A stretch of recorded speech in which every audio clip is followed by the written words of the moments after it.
Hello, everyone. Thank you for joining us. My name is Daryl Urbanski, your host as always. And today we are joined by Raphael Bender, CEO of Breathe Education. They provide the best online Pilates instructor training and certification courses with more than 5,000 certified Pilates instructors from around the world. They have an active community of over 10,000 Pilates lovers. I've asked Raphael to join us here today to talk about growing an online business and serving a community you love. So thank you so much for joining us, Raphael. How are you doing, my friend? I'm doing awesome, Daryl. Great to be here with you. Yeah. And I don't know what this is. To be transparent, we actually were having a great conversation before I hit record, and he was dropping some bombs. I was like, I should have hit record when he said that. So we're hopping into it. But before we get into the business and the marketing stuff, I always like to know, where did you come from? Like, how did you get into business? Did you come from a family of entrepreneurs? My grandparents came here as penniless Polish immigrants, Polish Jews. My great-grandfather immigrated in 1938 from Poland. They arrived literally penniless, didn't speak a word of the language, worked laboring jobs, saved up enough money, started their own clothes shop, knitting factory, became quite well off. I wouldn't say like extremely wealthy, but like they owned a couple of apartment blocks. Right. My parents, on the other hand, are like the polar opposite, utterly non-entrepreneurial. I didn't learn any financial management or entrepreneurial skills from either of my parents. And when I was in my 20s and early 30s, I was a musician and didn't have any role models for financial management or entrepreneurship. I was all about the art, and just basically woke up in my late 20s or early 30s and thought, holy crap, I'm getting older. I'm still playing in two-bit sleazy dives. I'm still living in crappy rented apartments. This is going nowhere fast. And I remember one very particular occasion, I was standing with my wife. We were living in Sydney in this cockroach-infested one-room apartment in Glebe. And we just were standing there and we were like, this sucks. And so I said to her, look, I'm going to learn how to make money. I didn't know how to make money. I didn't know how to keep money. Didn't know anything about business. And so I just said, I'm going to learn how to make money. And it's probably taken me more than a decade. And I'm still far from perfect, but I feel like, that I'm well on that path now. So that was probably the primordial moment for me. So a 10-year overnight success. Yeah. Yeah. Yeah. So do you feel that the art, the music, it sounds like you were really into it all like professionally. You're trying to make it sounds like your livelihood in music. Do you feel, this is completely like a question out of left field, but do you feel that somehow that's helped you in your business career now in terms of just your creativity of songwriting, and does that apply in business? Has that been an advantage for you? Yeah. I think I spent my 20s, I was a musician. I also worked on cars a lot because surprise, music doesn't pay very well. I did a lot of backyard mechanics. I worked in wrecking yards. I worked at motor mechanics, and I learned from each, and I did bouncing, nightclub security for a few years as well. And I learned really useful things in each of those. I did hospitality for a few years as well, worked as a server in restaurants and bars and things. And yes, I think from the music, I learned creativity for sure. And I think creativity in general is a skill. Like I think you can take the creativity that you use when creating music and apply that to creating like business offers or compensation packages or advertising or a web page or whatever. And likewise with the mechanics, it's like when you're fixing a car, it's either got no spark, no air, or no petrol, right? Those are the only possible reasons why it's not going to start. And that's a very just logical process of elimination, of problem solving, of finding what is the constraint to this. That's the exact same process you use when you're trying to fix a broken funnel or an ad that's not working or whatever. So are we getting clicks? Yeah. Like we've had 5 clicks to the page. The offer doesn't work. Right. So it's okay. Is it the ad? Is it the landing page? Is it the opt-in? Is it the VSL? Is it like, you can just go through the process, right? So if all of those things are working, you're making sales. Right. And if you're not making sales, it's one or more of those things that aren't working. And so same. And I think with the nightclub bouncing, probably the skill that I got there or the thing that I learned was to not shrink from confrontation. And certainly not like I certainly try and avoid violent confrontation at all costs. But I think in business, being afraid of uncomfortable conversations is probably the biggest thing that I think prevents most people from progressing their business. And why do you say that? Oh, you have to be in all aspects of your business life. You have to be able to face harsh realities and have realistic discussions about the situation, whether that is, okay, this marketing campaign's not working to stop these ads, or whether it's an employee, their performance is not up to scratch, or whether it's a business partner that's not a good fit anymore, whether it's a client that's a pain up the backside and you need to stop bending over backwards to accommodate them at the expense of other better opportunities. And I'm sure anybody who's employed people has had the experience of finally firing someone and thinking, holy crap, I should have fired that person That's 3 so years much. ago. Yeah. Hire slow, fire fast. There's a lot of truth to that. So already we're like 3 minutes in, and you've talked about how systems thinking, creativity, living based in reality, how these are strong, like strengths of a business owner, as well as I wrote down face confrontation head on, but avoid violence. I think that's really important because that's a lot of people, you want to avoid the ugly. I think Brian Tracy had a book called Eat the Frog, or it was like when you wake up in the morning, you just eat the frog. The thing that you don't want to do, you just need to eat it and move on with your life, because avoiding it, it's almost, forgive me for the analogy, but it's almost like Hitler. They were like, he's not a problem. We can ignore him. He's not a problem. We're just going to focus over here. And all of a sudden it became a global problem. And I think in the same way, like that might be what business owners do. They ignore things until it's, hey, can't make payroll this week. Hey, you can't, something else is wrong. Hey, customers are asking for refunds. Now, was it just smooth sailing for you? Like you just were like, I'm gonna learn how to make money. And then it was just like a switch light bulb went off and you was just like red and pockets started filling. What were some of the challenges? I think anybody listening to this, if you're not already worth 100 million net worth, you know the true answer to that question, which is like, of course it wasn't. And it's still not. I think my experience so far, we're at about 6 million US on track this year, revenue wise. Is all you do is you exchange your problems for better quality problems. You know? Yes, I like that. We call them champagne problems, but I've never had it articulated that well. Yeah, that's a great one for sure. Yeah, you exchange poor problem, like ugly problems, for better quality problems. That's a really well put. So what were some of the biggest challenges that you faced? I think the ones that have been most stressful have been the times when it was like, oh crap, we can't make payroll. And I think we've all had those moments. And I've probably had half a dozen or 10 of those over the decade and a half that I've been in business, where it's like we have pretty good tracking these days. We know what our funnels are doing and all of that kind of stuff. And so we can go, oh, this funnel's not converting quite as well as it was last month. Let's keep an eye on that. And then if it's still not converting a week later, you do something about it and you start troubleshooting, and then it starts getting worse and you start getting really worried. And so often you can head these things off and nip them in the bud before they become a problem. But sometimes you can't. And sometimes it takes you ages to find the problem, or the problem's more systemic or more external to the business, or the market's changing, or whatever it might be. Competitors come into the landscape. Or back in the day when I first owned a Pilates studio back in the 2010s, I didn't know anything about anything. I didn't even know what I didn't even know. And I was just winging it. It was the Wild West. I was just like, okay, we'll charge some people some money and we'll do some Pilates classes and we'll hire some people to do that. I didn't do any math, no modeling, nothing like that. And it's one day I said, oh crap, there's no money in the bank. Oh shit, what are we going to do? Yeah, there have been, and then there have been other situations more recently, like we've had to do 2 rounds of layoffs in the last 2 years, and they're never pleasant. And being human, I always put those things off until the last minute, until it hurts bad enough that I'm like, okay, I've got to do this now. It's lay people off or close the business. Whenever I do it, I always think I should have done this 3 months ago. But yeah, those have been the hardest times, I think. In retrospect, for every one of those times, people I've let go, I've been sorry to see leave, but it always has been better after. Like we did a round of layoffs in December 2022. I think it was December 20, maybe it was December 21. Anyway, it was December of one of the recent years. And it's amazing, like when you've got a business that's doing we were doing like 350,000 US a month at the time. And our expenses were like 400,000.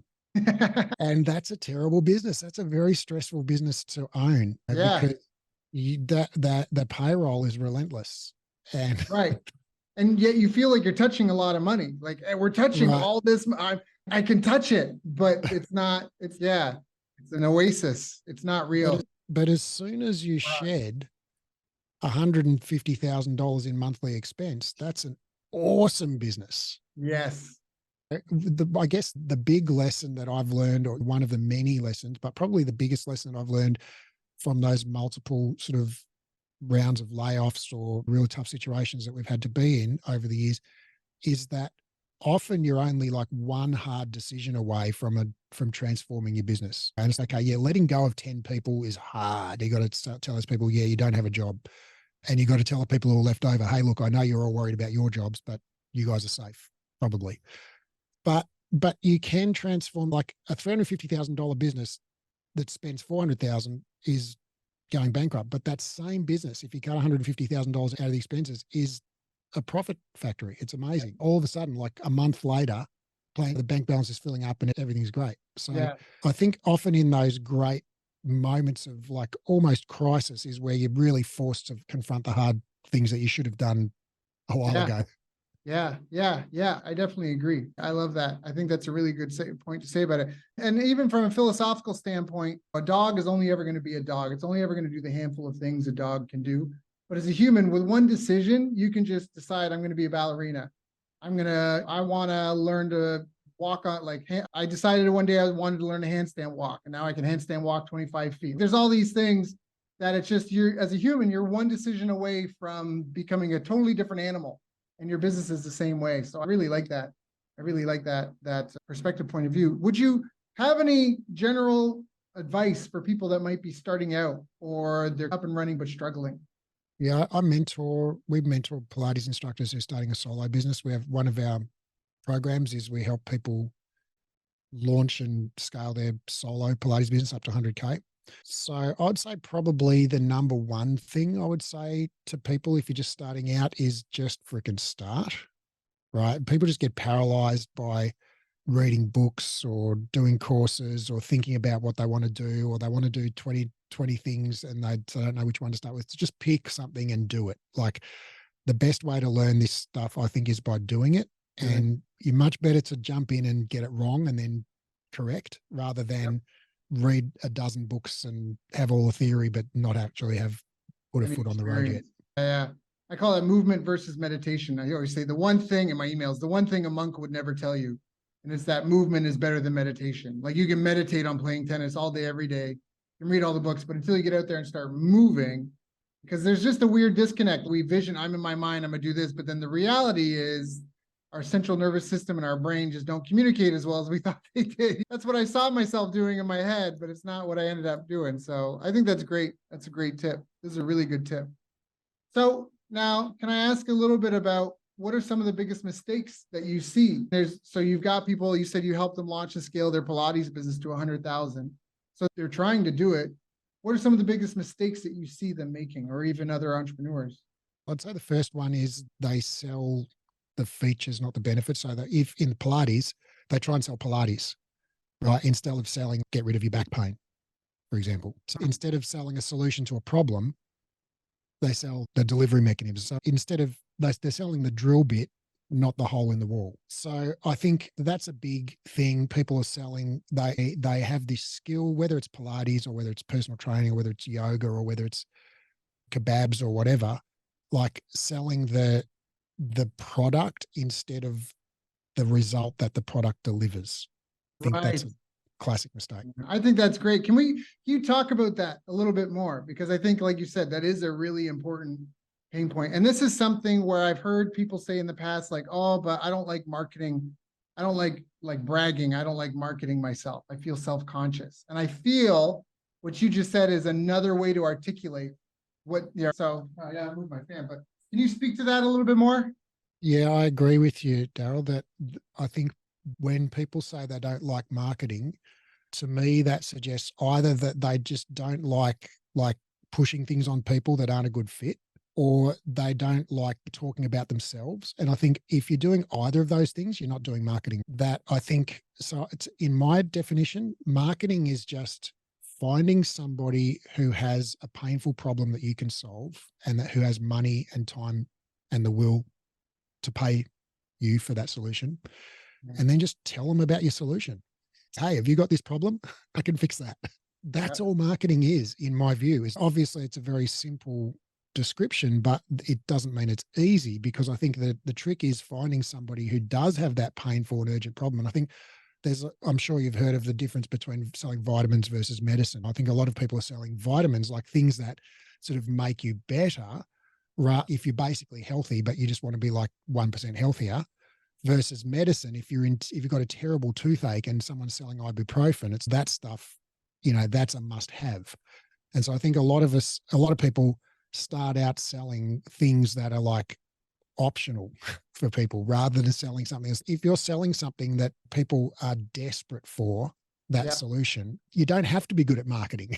You just tell people about the solution. Yeah. If someone's got a bleeding neck, you don't need to go through a big pitch for your type of Band-Aid. Right, exactly. Right? Yeah. Well, so my Band-Aid comes, it's 4-layered. Can you just shut up and put it on? Yeah, I love that. I love that. I love that. A stub toe versus a bleeding neck. Vitamins versus medicine. That's a really good way to put it. I'm sorry to just jump in there, but I think like in the field that I'm in, like I think that it also plays out that people who've been in the field for a while, so Pilates instructors in this case, they love Pilates because of all of these reasons. Oh, it makes me feel at one with my body. I feel mentally clear. I love my me time. It makes me stand taller, all these things. But that's not why people get into it in the first place. And I think that the concept that a lot of entrepreneurs need to grasp in order to really hit that first level of success and make their first 6-figure or even 7-figure year is sell people what they want.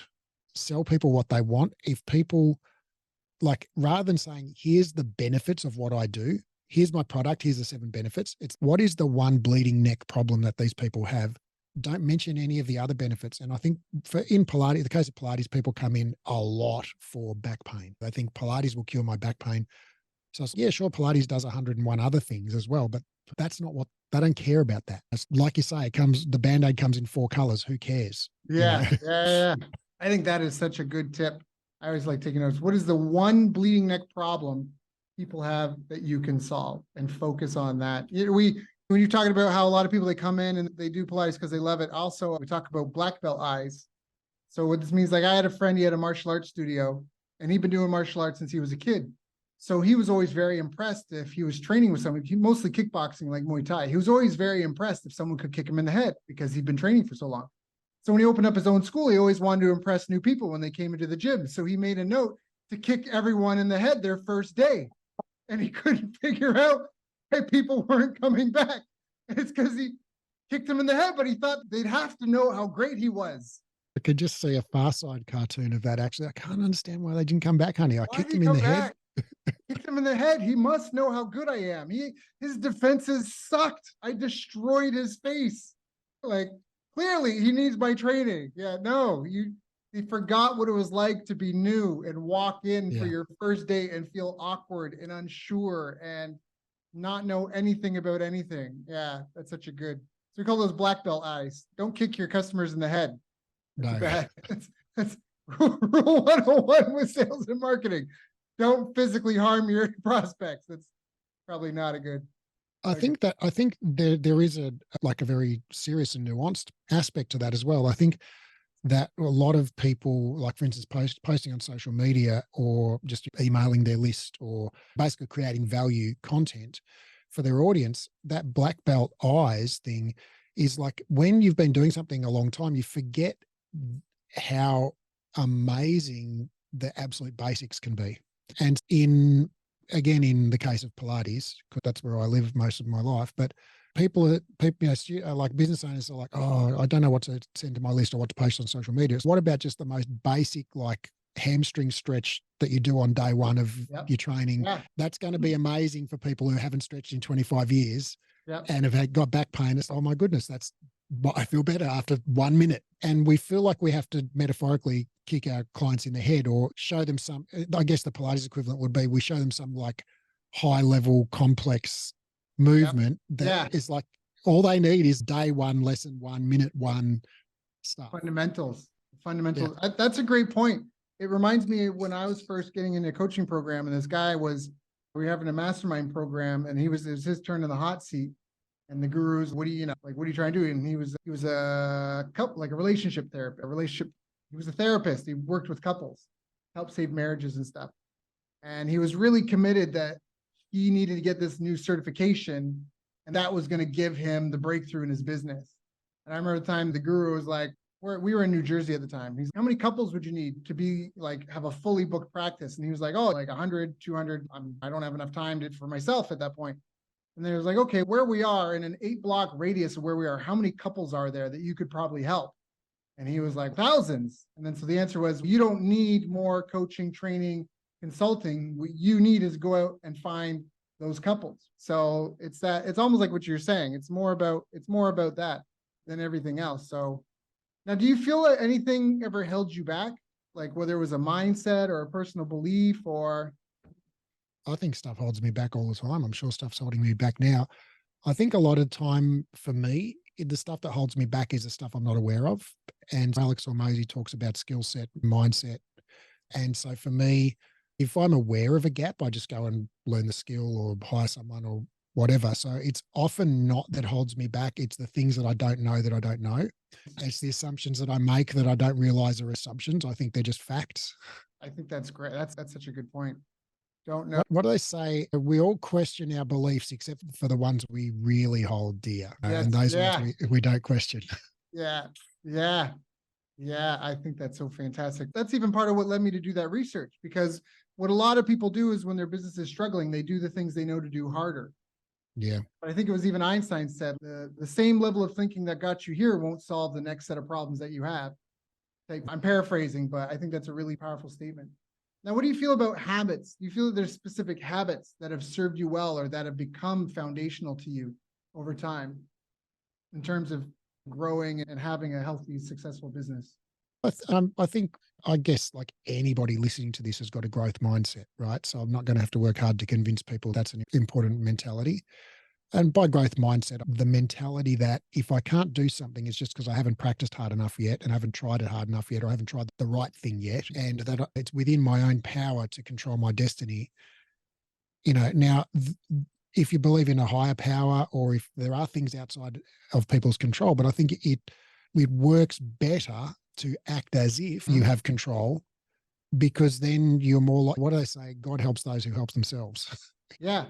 Yeah. And I also like the one, don't expect others to understand your grind when God didn't give them your vision. I think that's another one too. Right. I think both of those, I'm spiritual, not religious, but I think those are really powerful statements because of just what you said. It's the whole, if I had 7 hours, like Lincoln said, if I had 7 hours to cut down a tree, I'd spend 6 sharpening the axe. Success is when opportunity needs preparation. I forget who said that, but that's a huge part of it, right? And you prepare, and then eventually something clicks and away you go. As long as those the fundamentals, I learned that.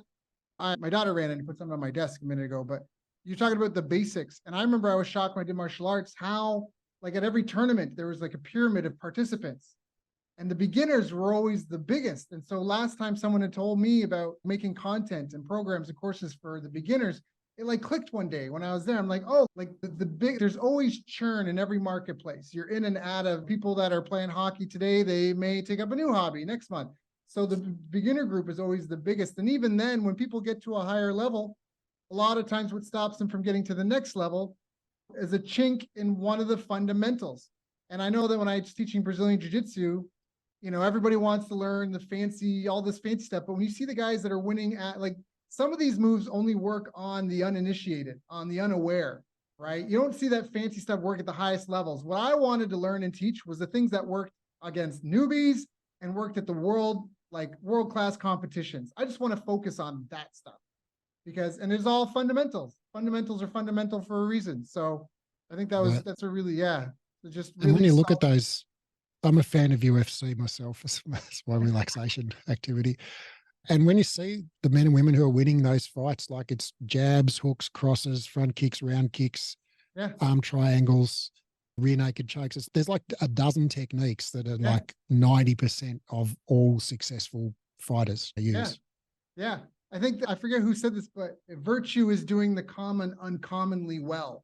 I think it's virtue is doing the common uncommonly well. One of the greatest jiu-jitsu competitors is debatable, but is one of the great Roger Gracie. And he would take you down, put you out, and gi choke you. And this guy's got like a 7-year career, and every competitor he's up against, I know exactly what he's going to try to do to me. He's going to try and get me down. He's going to try and get on mountain. He's going to try and gi choke me. Like world-class competitors. Like I know it's coming. I know it's coming. I trained at Hickson Gracie School, and I didn't have this experience with it, but you hear people say Hickson would start off in the submission. Here, put me in an arm bar. And I'm going to get you.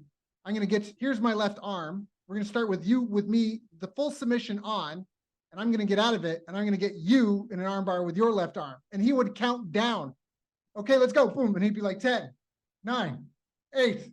And the guy knows it's coming and can't stop it. I love that stuff. I love that stuff. That grit, that perseverance, the nuanced details. Is it like the Inuit? They have 5 words for snow because they know the details, the nuance of it. I love that. Getting dirty is the grit. Like you're so in it. You're in it. I'm getting excited. You can feel it. So now, what are you trying to do with your company? What are some of your company's current goals and objectives in that? You've grown. Like you said, congratulations. You're on your way to do 6 to 7 million this year. You've helped thousands of people. What are some of your company goals, if you don't mind sharing? Really, our place within the Pilates world is we do science-based education. The Pilates world is one of those industries that is ripe for disruption. I like to think that we're in the process of disrupting it. Really, I've got a master's in clinical exercise physiology. I'd say pretty obsessed with reading research on exercise, strength training and flexibility and rehabilitation and all related topics. And I think we do a good job.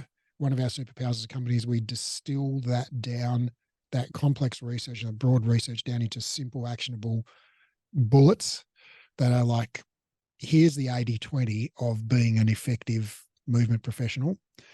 So I think that's our goal, is to make a significant change in the Pilates industry such that being evidence-based, which I believe is our duty of care, is to give our clients the best care possible. And what could be more caring than using what works best? Yeah. So anyway, I'm not going to jump on my soapbox there, but I think that's a really important part of our mission. In terms of financial metrics, we really want to, and my goal is to hit $1 million a month before the end of this year. Last month, we had our biggest month ever. We did 587,000. How much? Sorry?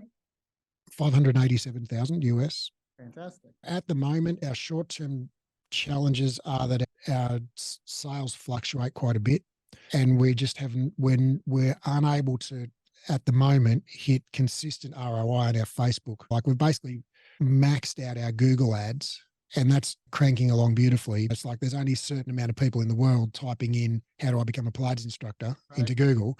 Whereas on Facebook, you can just interrupt people who just have ever been to a Pilates class. Right. So there's a much more vast audience there. So we're still in the losing money to learn about how to get the ads to work properly stage there. That's our current challenge, is to scale the offers working, the funnel is working, except the Facebook ads, we just cannot get them profitable. We can't get them profitable enough at this point. So that's our, I'm sure most entrepreneurs, probably all entrepreneurs, are this way, but I get just completely obsessed with whatever it is that I need to focusing on at the time. Yeah, I know that. And so, I'm dreaming of funnel conversion metrics and discovery call application grading scores and different hooks on Facebook and stuff at the moment. Yeah, so that's really top of mind for me at the moment. We've been really working on this for a couple of months now, and it's super frustrating. I'm grinding my teeth that it's taken that long, because like all entrepreneurs, you want it done yesterday, if not sooner. Yeah. And then once you get it, you're going to want the next goal. Yes. There's no summit to this mountain. I learned that once upon a time. No. So we're continuing to work on that. And it's amazing in business to me that there is I realized only a year or two ago that there is no point, like you say, there's no summit. There's also no steady state. And maybe if you own the local butcher shop in a small town somewhere and it's handed down from your father or whatever, sure, there's a steady state for some businesses, I think.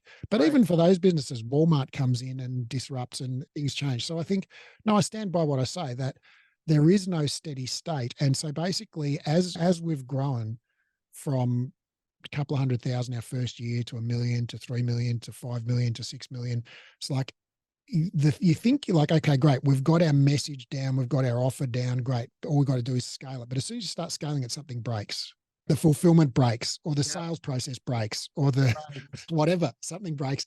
And you're like, oh crap. So now the processes and systems and offers and financial modeling, whatever that we had that got us to 1 million it's what's stopping us from getting to 3 million now. And we have Right. to basically go back through and redo it all. And that happened for us at 1 million, happened again at about 3 million.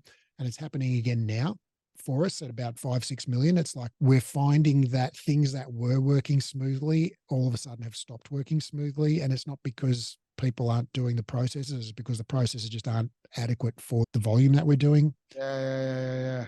And in a lot of cases, I think it's also the people sometimes like need to upgrade. I need to upskill.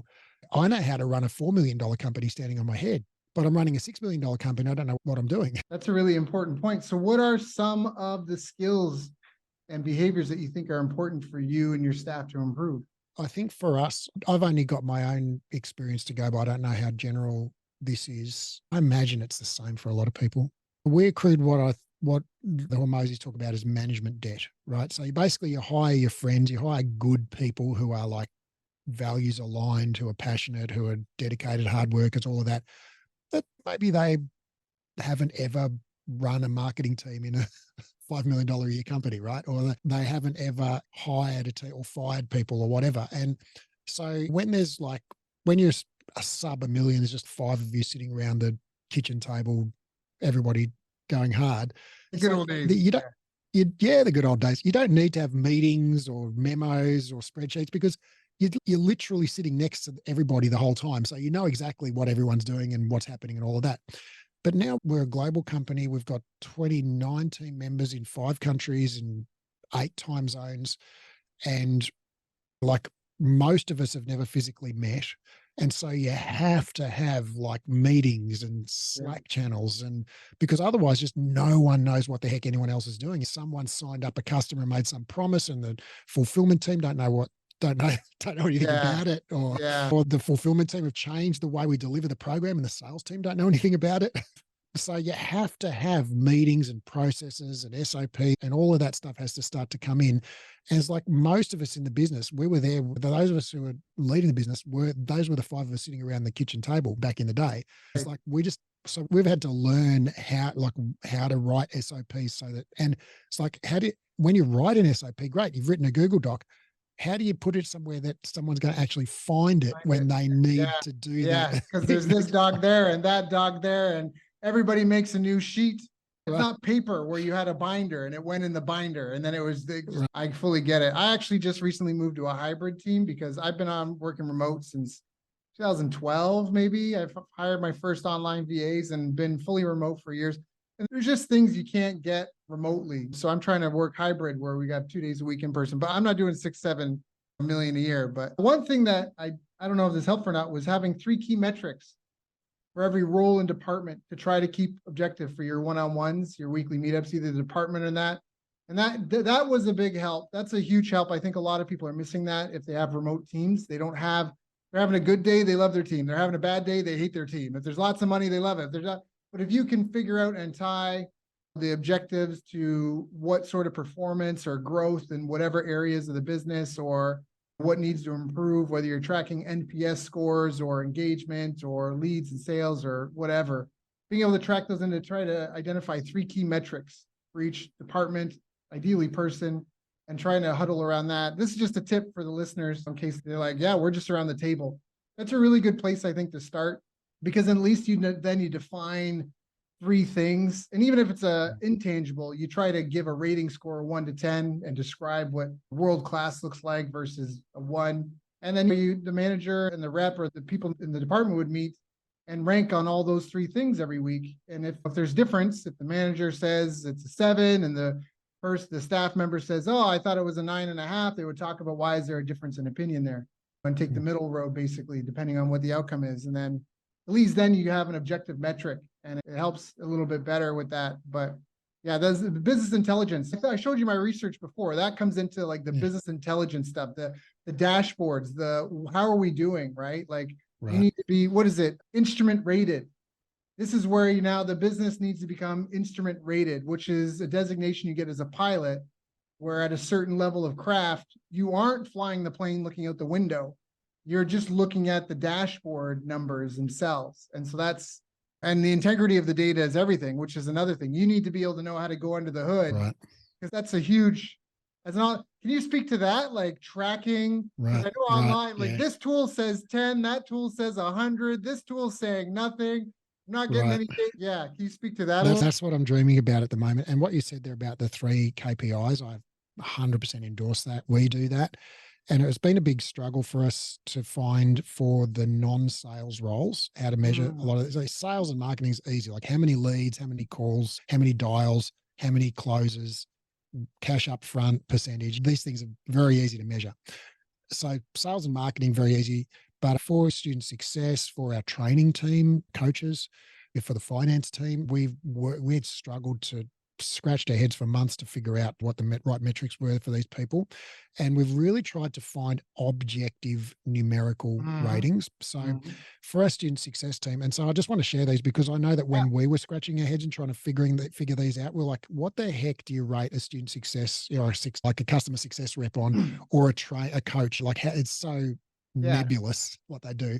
So for us, what we've landed on is obviously sales is just their contracted revenue per month and their closing percentage and their upfront cash percentage. Marketing is leads, booked calls, held calls, and ROI on ad spend ultimately is what they're incentivized on. For the student success team, it is speed to answer. Yeah. So it's all student requests are dealt with within 2 hours is our benchmark. And which is tricky for us because we're 24/7. We've got students in 26 countries. We've got a 3-person student success team. One's in North America, one's in Australia, and one's in the Philippines. So they're around the world. But if we've got a student in Nigeria or somewhere asking us a question, Dubai or whatever, where the time zone is very different, it's tough for us to meet that. So they do a great job. Then it's student requests, student issues resolved on first contact. Percentage of student issues resolved on first contact is another one for us, for them. And then I think their third metric is cancellations, like churn. And then for our training team, they're the ones actually delivering our education programs. Their metric, they have 2 key metrics. One is students, 90% of students are on track with what we call our success path. So that's basically when students go through our programs, they go through this kind of curated journey where week 1, you do these things, week 2, you do these things, etc. And so we like fanatically obsess about keeping students on track with that. Because what we find is the students who are 1 week behind by the end of week 3, it's like by the end of week 20, they're like 10 weeks behind. 10 weeks behind. Yeah. So how do you do that? Do you harass them? Do you send harass them? Do you call their mom? Yeah, all of the above. So we see them live in a tutorial once a week, which is compulsory. And so we do like a moment of truth in the tutorials. Hi, my name's Raph and I'm not up to date with my coursework. So we do like a Alcoholics Anonymous. Yeah. And then we also do a report every week, this is where we've struggled. Like when I talked about management debt before, it's like, how do you pull this report and get it to the team on time so the team can then absorb it and reach out to the students and go, okay, student A is only 48% finished, where they should be. And so then there's a designated trainer for each particular student, and that trainer reaches out to them via DM. And so then we have there's a whole bunch of contingency plans. If they don't respond to the DM, here's what we do. If they don't respond to the second DM, here's what we do, here's what we do, here's what we do. And so we've got a whole bunch of mechanisms in place around tracking and then reaching out to the students around that. And then so that's the metric is 90% of students are on track with their success path, right? So if it's week 2, 90% of students have finished week 2 at the end of week 2, sort of thing. And then it's 90% of students leave a 5-star Google review at the end of week 20. It's a 20-week program. And we had a lot of challenge implementing that in terms of really just getting the buy-in of the trainers. Yeah, because there's that accountability. They're like, I just want to show up and enter tickets and watch YouTube while I work. Yeah, I totally get that. You don't need to blush. It's real. Everybody faces that. I get it. Yeah. 100%. But we're not quite at 90% yet, but we have 5x'd the number of 5-star Google reviews. We're currently at 350 Google reviews with average rating 4.97 or something like that. Fantastic. So Yeah, so it's amazing. And so that is a quantitative review. And we just use Google. We use the Google Suite. And so we just get like a Google Sites dashboard, like super basic stuff. But you can display really awesome little Google Sheets and things in your dashboard. And we've got a couple of people on the team who are wizards with spreadsheets. I love And that. so we've got all of these metrics just feeding live. So we have Zapier and all of that stuff feeding through.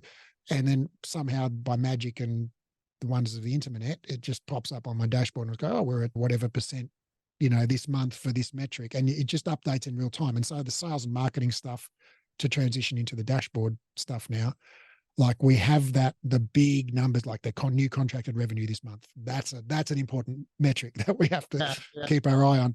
That's on a dial that just is a live feed refreshed every 60 seconds or something from our CRM. And we see those numbers. I see those numbers updating in real time. I'm going through a program at the moment with Cole Gordon, his 8-figure boardroom. He owns company Setters or Closers.io.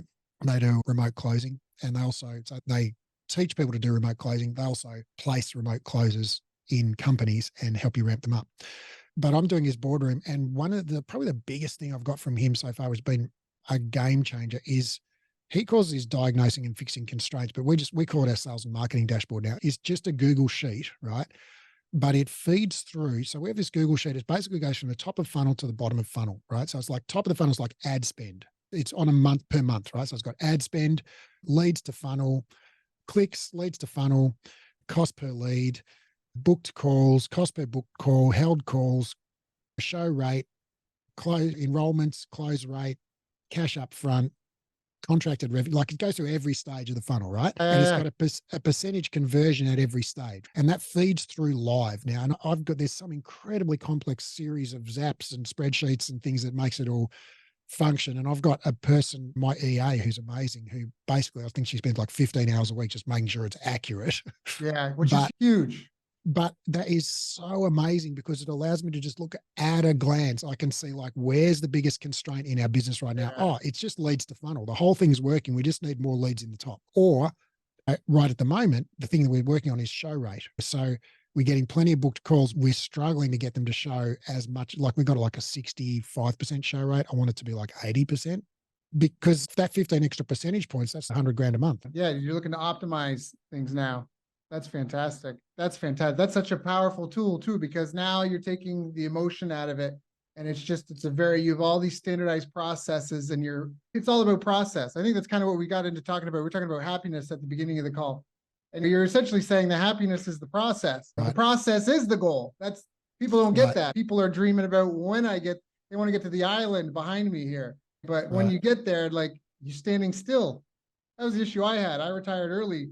And then I was like, I need purpose and meaning in my life. I need a goal. I need a carrot to chase. I need something to make me want to improve every day. It's just, you enjoy it for a week, a month or two, depending on who you are. But at some point, you want your life to have meaning and significance. There's got to be some way to improve. And especially with what you're doing, there's almost nothing that improves your life as much as physical activity. I mean, animals that don't move have smaller brains. That's like a legitimate thing. If the less an animal moves, if you have a car and it sat parked, you're free to use this analogy. If you had a car and it sat parked and it never drove anywhere, never did anything, you wouldn't need an engine, you wouldn't need brake lights, you wouldn't need a brake, you wouldn't need a drivetrain, you wouldn't need a gas tank, you wouldn't need a horn. If it's not going anywhere, you don't need, and so our bodies are literally like this. And so many people don't understand how much our education systems have failed us. I'm on a soapbox now, but because the education system was originally from, I want to say the Persian Empire. They were worried about their military might, and they wanted a way to train up soldiers and indoctrinate them to be loyal to the king, so to speak, and train up soldiers well and fast. And that model of education system was borrowed by corporations when factories emerged to train factory workers, which is why desks are arranged in rows, and there's a factory bell tells you when your breaks are, and you get a report card from the team. That's all what we've been fed. And so many people have lost these fundamentals of like just basic health. Like human body breaks down the less you move it. I'm going to stop this here, but you've given so much great tips, so many great pieces of advice.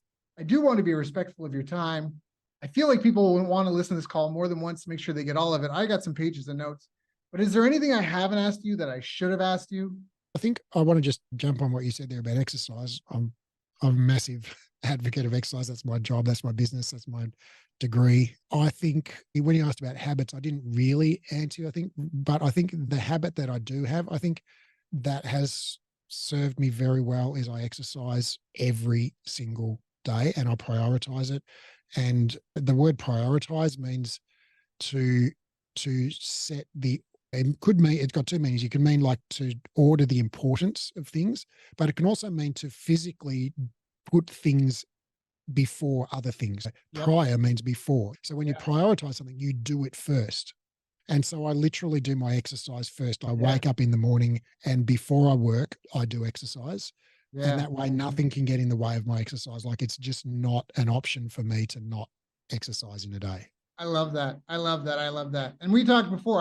I've been that way. I've spent the last 2, 3 years really. I did CrossFit for a while and I thought I was healthy, but I was sleeping 4 hours. See, I thought when I went to bed was when I was sleeping, but then I got one of those heart rate monitors when those first came out on my watch, and I realized although I was in bed for 5, 6 hours a day, I was getting 4 hours of sleep a night. And the mortality rate, if you're sleeping less than 5 hours, skyrockets. So I That's spent 3, 4 years now reclaiming my sleep, reclaiming everything. And I'm with you. I'm up at 4 a.m., 4:30, and until about 7 a.m., 7:30. That is my time to meditate, to caffeinate, to lift heavy, to do a circuit. To if I got nothing better to do, I'll just do Tai Chi. I take active rest days. I'll just do some Tai Chi. But it's you got to move, like the brain. Like when you walk, your brain is all. If you're walking, you're balancing, you're swinging, you're anticipating when the foot's going to hit the ground. All these things, and to have a simple conversation like you and I are having now, like you want to show up to everything in your life over prepared as yeah. best as you could. And so I really value that you said that because I think that's people don't get it. Like you literally you upgrade your hardware. When you read a book, you upgrade your software.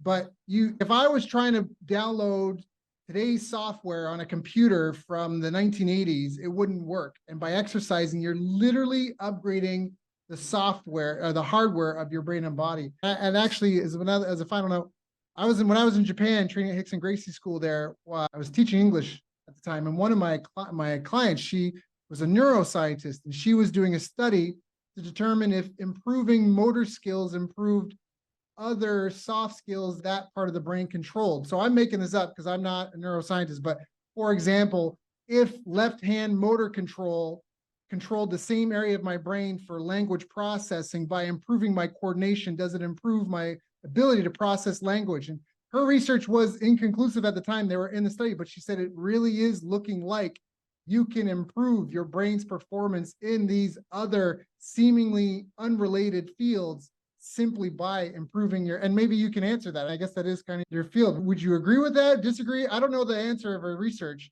but I just always stuck with me. Yeah, I don't know specifically about improving particular aspects of cognitive performance, but I do know that there's a very coherent body of research showing consistently that exercise, like lifelong exercise, regular exercise, staves off cognitive decline and slows the progress of Alzheimer's. Yep. And improves many aspects of mental health, like symptoms of depression, anxiety, psychosis, bipolar disorder, and things. So, like exercise absolutely does affect your cognitions because the depression and anxiety that affects your thoughts. You think depressive or anxious thoughts, so it's like it affects the way you think. Absolutely, yeah. I love that, Raphael. Hey, I do. I'm sorry. I do have one thing that I want to say, which is probably the biggest, and this ties into what has been the biggest probably thing that's held me back that I didn't realize that was holding me back because I didn't realize I was doing it, is shiny object syndrome. And this kind of goes in with the kind of analysis by paralysis that I mentioned earlier on and stuff. But I think a lot of entrepreneurs, I see this in early stage entrepreneurs as well, is we get overwhelmed by there are so many things like, oh, should I do Facebook or Instagram or YouTube or TikTok or Google or email marketing or webinars or challenge funnels? And you think, oh, everything looks green and delicious when you're looking at across the fence. But when you get up close, you're like, oh crap, this is really hard. And then you look across and the other thing looks like, oh, that looks sexy. But Yeah, then I'll go yeah. try that thing. Okay. And so it's very easy to look at someone who looks successful and go, oh, they're doing challenge funnels and I'm not doing challenge funnels. So I should do challenge funnels. All I'm Right. doing is boring, stodgy old Google ads. But I think what I'm learning now, and I feel like I'm probably learning this for the 10th time, but this time I feel like it's sticking, is This time I'm really learning it. Yeah. I feel like when I say I'm learning it for the 10th time, I've had the opportunity to learn it 9 times in the past, but I haven't learned it yet. So Right. I feel like I I'm am. just teasing you. It's okay. I'm busting your balls. Okay. Yeah.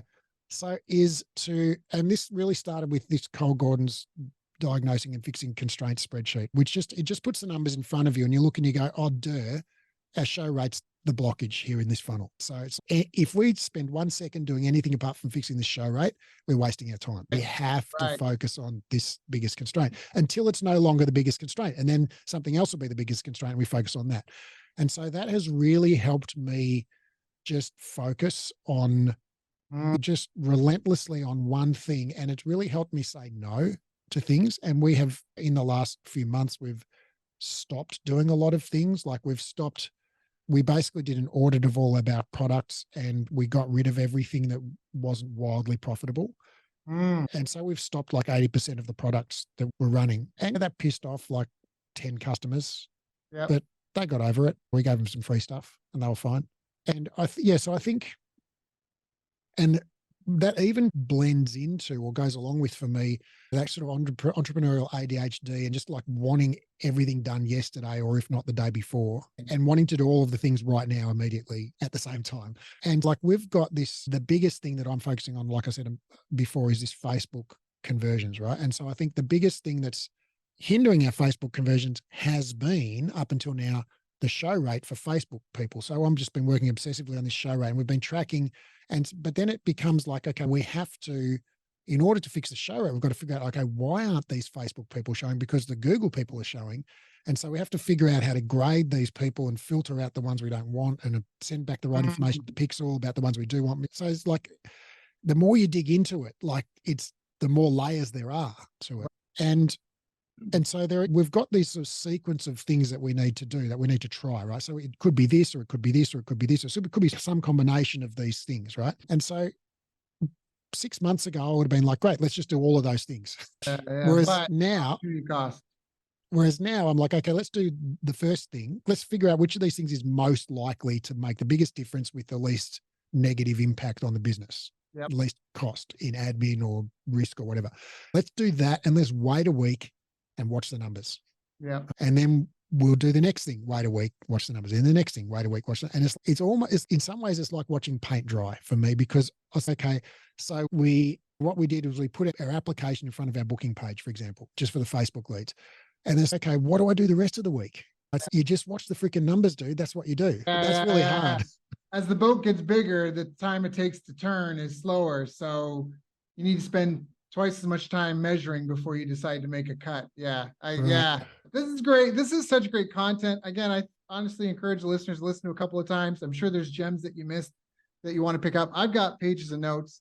Raphael, if people want to learn more, should they just go check out breathe-education.com, BREATHE-education.com. Is there anything else, anywhere else they should go, or? You can follow me on Instagram. I've got about 14,000 followers currently. I post, if you're interested in anatomy, physiology, biomechanics, if you're interested in entrepreneurship, I know if you're listening to this, you are interested in entrepreneurship. I mainly post stuff for early stage entrepreneurs, people like wanting to scale up to 10,000 a month, that level, people just getting started. But yeah, that's me. If you're interested in Instagram, that's where I hang out a lot of the time. I've also got a podcast. How do they find you on Instagram? What's your handle? It's _Raphael Bender. Got it. And yeah, I've also got a podcast, Pilates Elephants podcast, which is only for everyone's welcome, but you're going to find it pretty freaking boring if you're not into Pilates. Right. Yeah. Okay. Let's go through this. So you can find his podcast at the breathe-education.com. And then what was it? What did you say? The real Raphael Bender. So his name is, sorry. It's just the THE _, then my name, Raphael Bender, RAPHAEL BENDER. So it's RAPHAEL BENDER.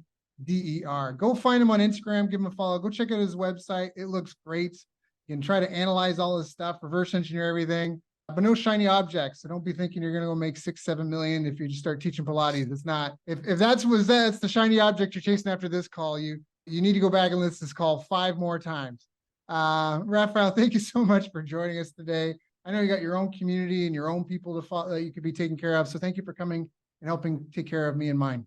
Thank you very much for having me on, Daryl. It's a pleasure.